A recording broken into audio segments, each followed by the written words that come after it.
આ ટીએસ અને એચએસ માટે મિત્રો નિબંધ લઈને આવ્યો છું સરસ મજાનો. જે અગાઉના પ્રશ્નપત્રમાં મેં નિબંધ મૂક્યો હતો એનો ઉત્તર આપની સામે અહીંયા પ્રસ્તુત કરી રહ્યો છું.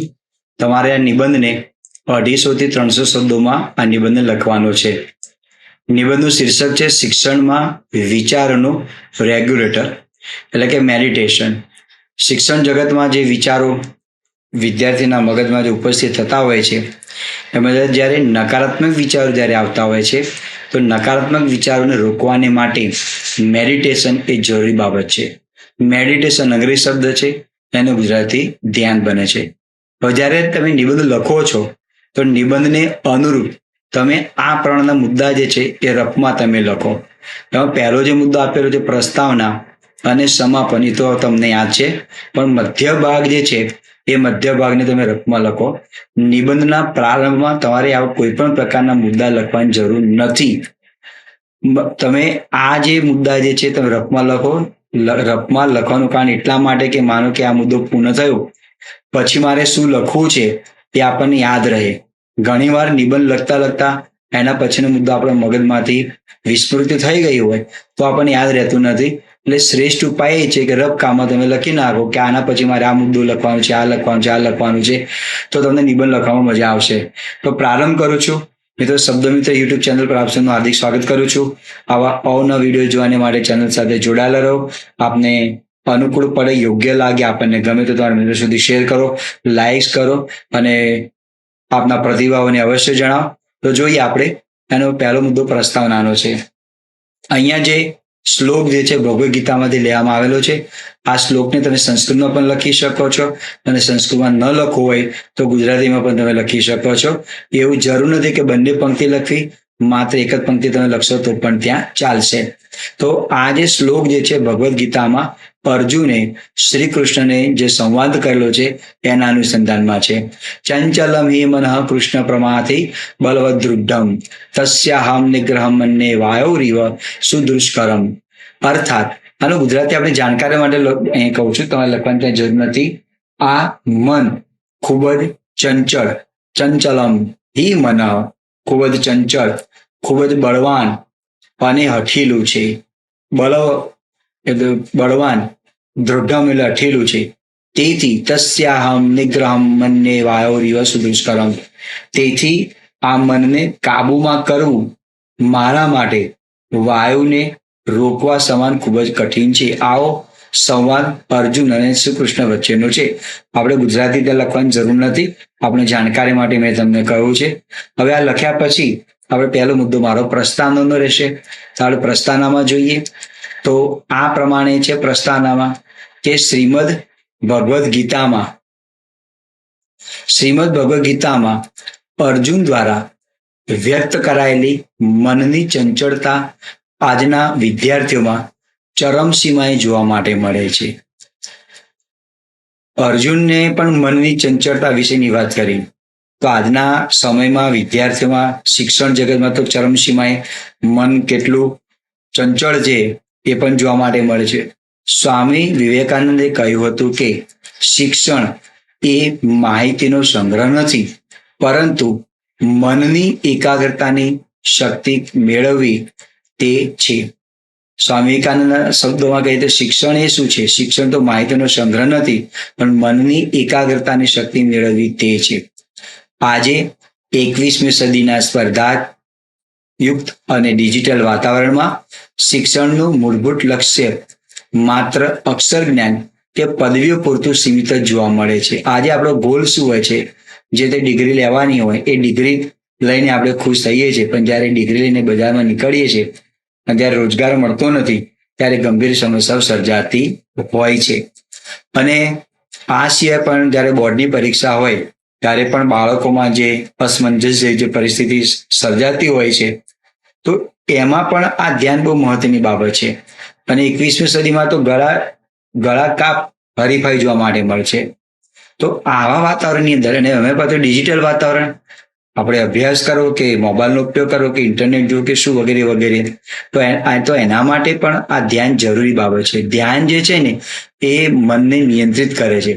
અનિયંત્રિત વિચારોને એ દૂર કરી અને મનને કાબુમાં રાખે છે.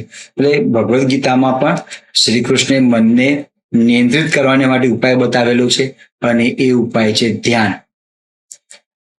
જેના કારણે વિદ્યાર્થીનું મન સતત અશાંત અને દિશાહીન બની ગયું છે.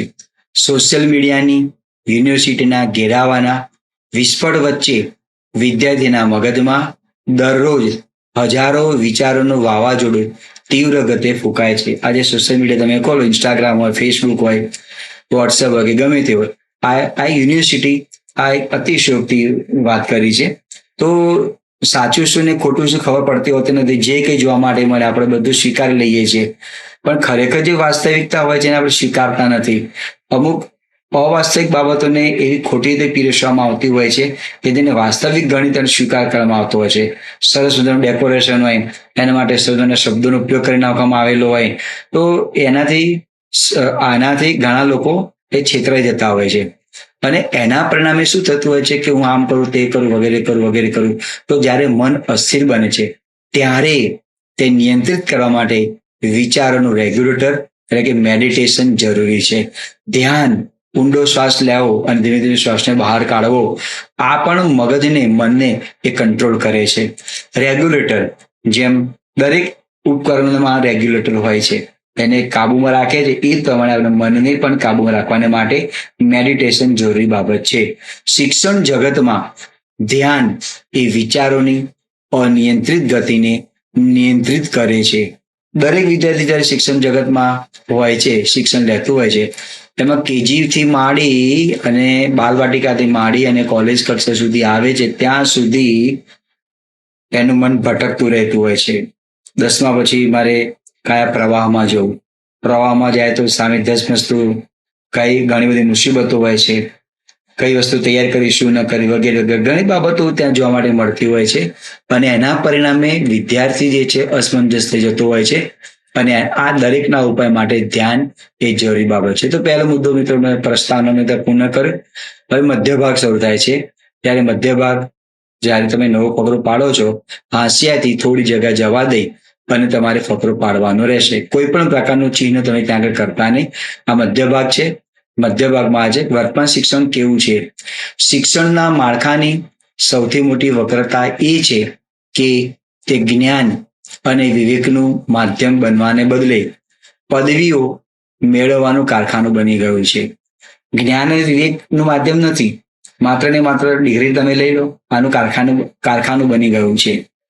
તો શિક્ષણ જે છે એ ખરેખર વિદ્યાર્થીઓમાં કંઈક એક નવી ક્રિએટિવિટીનું સર્જન કરતું હોય છે, સર્જનાત્મકતાનું સર્જન કરતું હોય છે, એના કોઠા સુધીનું સર્જન કરતું હોય છે. પણ આજનું શિક્ષણ તો પોપટિયું શિક્ષણ છે, ગોખણ પટિયાળું શિક્ષણ છે. તો એને એ કંઈ કરી શકતો હોતો નથી. કોઈ પણ નિબંધનો મુદ્દો મળી જાય, જો તમે લખવાનો જાતે પ્રયાસ કરો તો તમને ઘણો ફાયદો થાય. હું આગળ કહી ચૂકેલો છું, જેટલું તમે જાતે લખવાનો પ્રયાસ કરશો એટલું તમને ફાયદો રહેશે. હા, એનું માર્ગદર્શન મેળવવું હોય તો તમે આ રીતે મેળવી શકતા હો છો. પછી તમે જાતે લખવાનો તમે પ્રયાસ કરો, તમને સંતોષ થશે કે ચલો હું આ વિષયની અંદર ઘણો નિપુણ બની ગયો એવું મને લાગે છે. વાલીઓની અતિ મહત્વાકાંક્ષા અને સ્પર્ધાત્મક પરીક્ષાઓના ભાર તળે આજના વિદ્યાર્થીઓનું અમૂલ્ય બાળપણ તથા યુવાની નિર્દયતાથી ચગદાઈ રહી છે.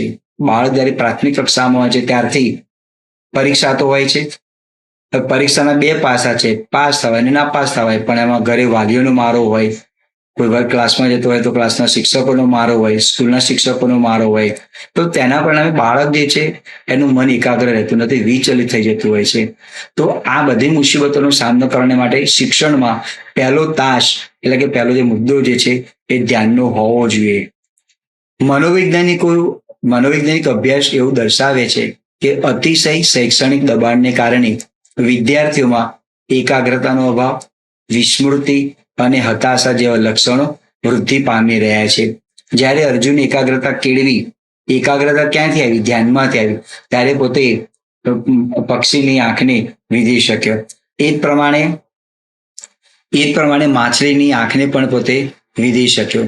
તો આના માટે ત્યાં આગળ જરૂરી છે ધ્યાન. તો ધ્યાનથી એકાગ્રતા આપણામાં આવે છે, નકારાત્મક જે વિચારો હોય એ પણ દૂર થઈ જતા હોય છે. અને આજે દરેક માણસના ચહેરા પર તે એ ગુલાબી હાસ્ય જે છે એ દૂર થઈ રહ્યું છે. માણસનો ચહેરો હસતો નથી, એ પરાણે હસતો હોય છે. પણ જો આ ધ્યાન જેવી મુદ્રા હોય તો વ્યક્તિમાં હકારાત્મક પરિણામો જોવા માટે મળે છે. તો શું આ સમસ્યાનું કોઈ સમાધાન છે? હા, પછી ફૂલ સ્ટોપ મૂકેલું છે. આ સમાધાન માટે ધ્યાન જ સંજીવની જડીબુટ્ટી તરીકે ઉભરી આવે છે. આ સમસ્યાનો ઉકેલ લેવો હોય તો ધ્યાન જે છે, મેડિટેશન જે છે, એ સંજીવની જડીબુટ્ટી છે. સંજીવની શબ્દ એટલા માટે વાપરેલો છે, હવે રામાયણના પ્રસંગને તમને ખ્યાલ છે કે જ્યારે લક્ષ્મણજી મૂર્છિત થયા ત્યારે હનુમાનજી ગિરિદ્રોણ પર્વત પરથી જે સંજીવની જડીબુટ્ટી લાવ્યા હતા અને તેમને જીવન દાન મળ્યું. તો એ પ્રમાણે શિક્ષણ જગતમાં પણ જો મેડિટેશન હોય તો વિદ્યાર્થીઓને એમને પણ જીવનદાન મળતું હોય છે. સંજીવની જડીબુટ્ટી તરીકે ઉભરી આવે છે. આ મધ્ય ભાગનો પહેલો મુદ્દો હતો કે વર્તમાન શિક્ષણમાં કેવું છે. હવે બીજો મુદ્દો છે મારો, મધ્ય ભાગ છે, ધ્યાન શું છે? તો મિત્રો આપને ખ્યાલ છે કે જે પ્રાચીન ગુરુ પરંપરા જે હતી એમાં પણ પ્રારંભિક જે તબક્કો હતો એ ધ્યાન અવસ્થાનો ત્યાં હોય છે. ભારતની પ્રાચીન ગુરુકુળ પરંપરામાં યોગ અને ધ્યાન જ શિક્ષણનો અભિન્ન હિસ્સો હતો. કારણ કે એ વખતે તો શ્રુતિ અને સ્મૃતિ આ બંને ઉપર જ ભણતર હતું ને. તો યાદ ક્યારે રહે કે જ્યારે ધ્યાન મુદ્રા હોય ત્યારે. ધ્યાન મુદ્રા હોય તો એકાગ્રતા આવે તો બરાબર ધ્યાનથી સાંભળે તો તેને યાદ રહી જતું હોય છે. ધ્યાન એ વિચારોને જબરદસ્તીથી રોકવાની કોઈ પ્રક્રિયા નથી, પણ વિચારોના પ્રવાહને સાક્ષી ભાવે જોઈને આપણો જે વિચારનો જે પ્રવાહ જે છે, આપણે મન જે છે બિલકુલ કુંઠિત નથી કરવાનું, પણ મન જે વિચારો જે છે એને સાક્ષી ભાવે જોવાના છે. આપણે મનને ખબર છે કે મારા મનમાં આવા વિચારો સર્જાય છે, તેને શાંત અને વ્યવસ્થિત કરવાનું વિજ્ઞાન છે. ધ્યાન એ સાયન્સ છે એક પ્રકારનું. વૈજ્ઞાનિક દૃષ્ટિકોણથી જોઈએ તો કોઈ વ્યક્તિ ધ્યાન મુદ્રામાં બેસે છે ત્યારે મગજના તરંગોમાં સકારાત્મક પરિવર્તન આવે છે. મહાવીર સ્વામીનું ધ્યાન, ગૌતમ બુદ્ધનું ધ્યાન, તમે જો આ જે સંત પુરુષો જે થઈ ગયા એમના ધ્યાન મુદ્રા, એમને ભૂતકાળમાં પણ જઈને એ ભવિષ્યમાં પણ જઈ અને આપણને જે વાણી જે છે એ પીરસતા હતા. ભવિષ્યવાણી પણ કરી શકતા હતા અને અતીતમાં થયેલી ઘટનાને પણ એ કહી શકે. ધ્યાન જે છે એ યોગ છે. હું તો એમ કહું છું કે ધ્યાન જે વિજ્ઞાન તો છે, પણ તેની સાથે સાથે તે પરમાત્માની ખોજ પણ છે. આપણે પરમાત્મા સુધી ન પહોંચવું તો કંઈ વાંધો નહીં, પણ આપણે જ્યારે શિક્ષણ જગતમાં છીએ ત્યારે યોગ્ય લાયકાત લઈ, ડિગ્રી લઈ અને યોગ્ય રોજગાર મળે એના માટે ત્યાં જરૂરી છે. અને કદાચ જીવનમાં કોઈ નિષ્ફળતાના પરિણામો આવે તો ધ્યાન જે છે એ નિષ્ફળતાથી માણસને રોકે છે. પહેલા એવું કહેવામાં આવતું હતું કે ભણતરની સાથે ભણતર હોય તો જીવનનું ઘડતર થાય, પણ ઘણી વખત એવી પણ કહેવત બોલતા હોય છે, ભણ્યો પણ ગણ્યો નહીં. ભણ્યો એટલે શું? ઘડતર નથી. આજે માત્ર પોપટી શિક્ષણ છે. બાળકને નિરાશાની અંદર નાસીપાત નહીં થવા માટે શું કરવું જોઈએ એનું બોધ આપવામાં આવતું નથી. ધ્યાન તો સાઈડમાં રહી ગયું. કસરત પણ યોગ્ય રીતે બાળકો કરતા નથી કે રસ હોતો નથી, કે જેના કારણે વિદ્યાર્થીઓમાં એ નકારાત્મક ઉર્જા જોવા માટે મળતી હોય છે. અને આપ જુઓ છો કે ઘણા બધા પરિણામો વિપરીત પરિણામો જોવા માટે મળતા હોય છે. એટલે આ બધામાં ધ્યાન બહુ મહત્વની બાબત છે. આપણે વ્હીકલ ચલાવતા હોઈએ અને બેધ્યાનથી ચલાવતા હોય તો શું થાય? ક્યાંક ને ક્યાંક અકસ્માત સર્જાતો હોય છે. તો ધ્યાનના માધ્યમથી વિદ્યાર્થીના મનમાં ઉઠતા નકારાત્મક, બિનજરૂરી અને ઉદ્વેગપૂર્ણ વિચારોની ગતિને ધીમી પાડીને બ્રેક મારે છે. તેના ચિત્તને નિયંત્રિત કરે છે. એટલે મગજમાં જે નકારાત્મક વિચારનું જે સર્જન થતું હોય એનું વિસર્જન કરે છે. વ્યક્તિનો સ્વભાવ શાંત, કોઈ પણ બાબતમાં નિર્ણય લેવામાં ઉતાવળ કરતો નથી, ધીરજ રાખે છે અને એકવાર એનું ચિંતનને મનન કરે છે. જો ધ્યાનના આટલા બધા ફાયદા છે, એટલે નવી શિક્ષણ પદ્ધતિમાં પણ આનો સમાવેશ કરવામાં આવેલો છે. એટલે ધ્યાન જે છે એ બહુ મહત્વની બાબત છે. એના માટે કોઈ યોગ ગુરુની જરૂર નથી. હા, એના માટે કોઈ યોગ ગુરુની જરૂર નથી. આપણે પણ આરામથી એના નિયમો વાંચી અને ધ્યાન કરી શકતા હોઈએ છીએ. એના માટે કોઈ યોગ ગુરુની જરૂર હોતી નથી.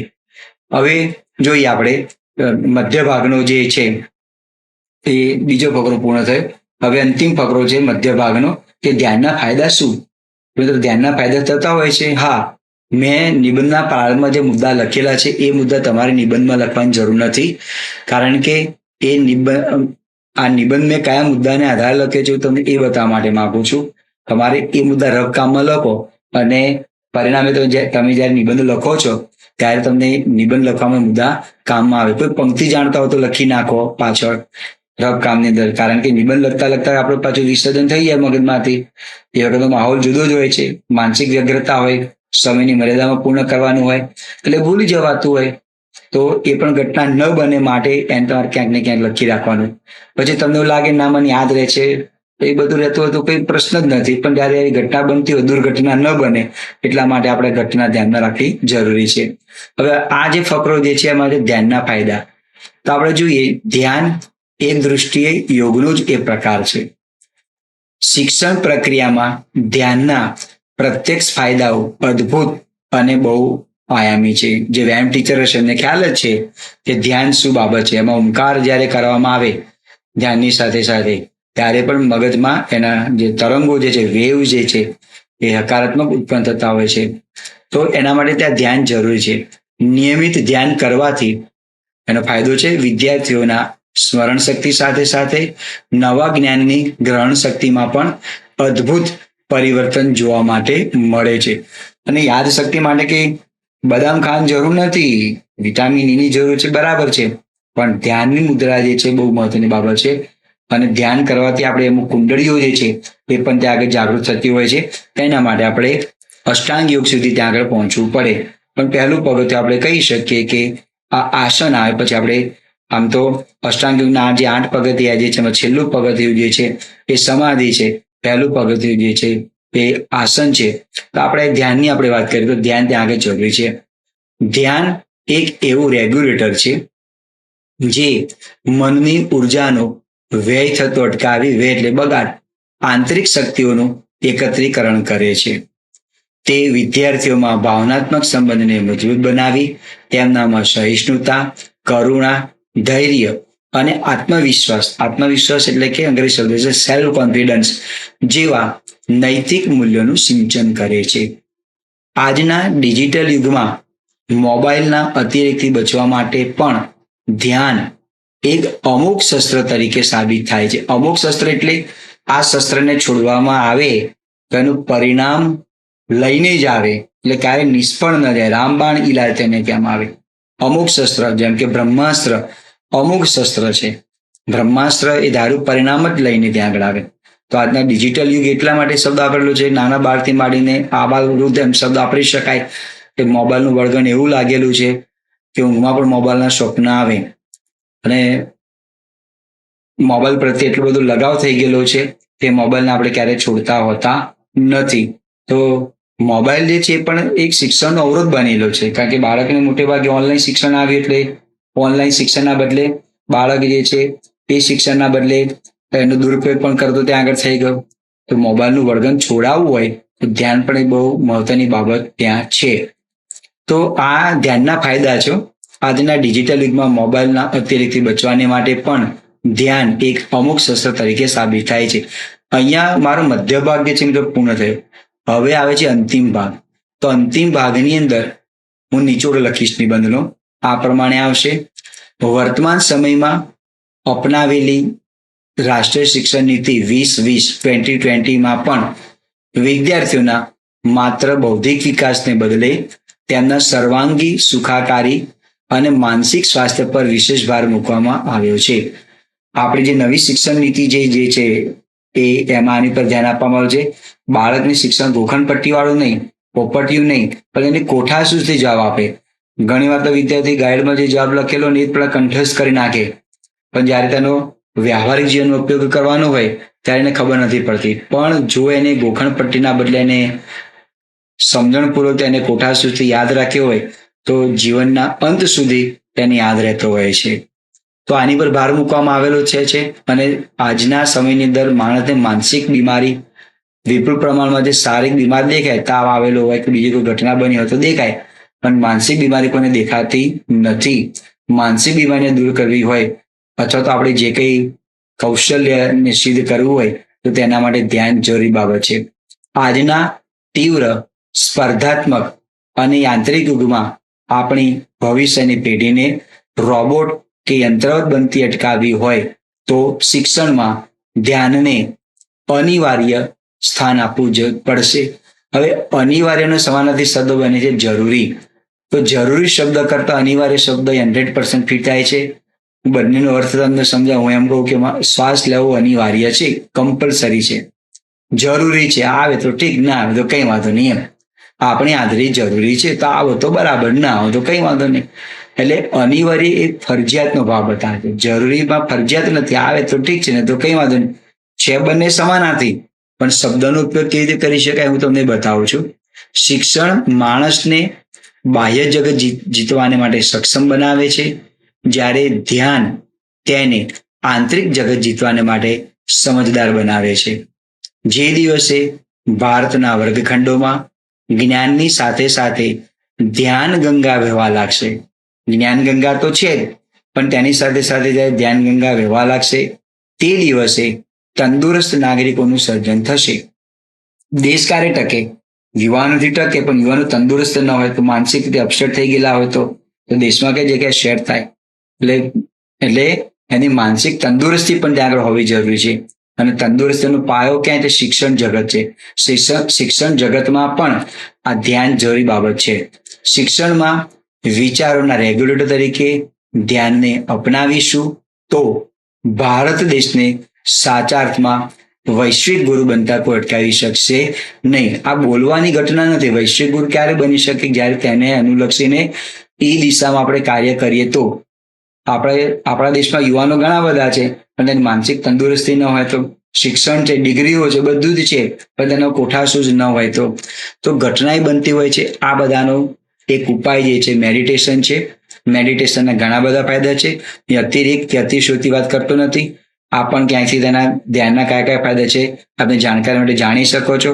આ નિબંધ જે છે મિત્રો વર્તમાન સમય માટે ખૂબ અગત્યનો છે. આ મે બી પોસિબલ પૂછી શકે તો આ પ્રમાણે તમે આ નિબંધ જે છે એની યોગ્ય રીતે મિત્રો તમે પીરસી શકો છો. તો આ નિબંધને મિત્રો આપની સામે પ્રસ્તુત કરતા હું સહર્ષ અનુભવું છું. આપને જો વિડીયો પસંદ પડ્યો હોય તો લાઇક્સ કરજો અને આપના પ્રતિભાવને અવશ્ય જણાવજો. આપ પણ આપની જે પરીક્ષા રૂપી જે મંજિલ જે છે ત્યાં સુધી પહોંચ્યું અને યોગ્ય આપણો જે કૌશલ્ય જે છે એ કૌશલ્યને પ્રાપ્ત કરો એવી શુભેચ્છા સાથે મિત્રો મારી વાણીને વિરામ આપું છું. આવા અવનવા વિડીયો જોવાને માટે મિત્રો શબ્દ મિત્ર યુટ્યુબ ચેનલ સાથે જોડાયેલા રહો. મિત્રો સુધી એને પહોંચતી કરો. આપ સૌનો ખૂબ ખૂબ આભાર. જય હિન્દ, જય જય ગરવી ગુજરાત.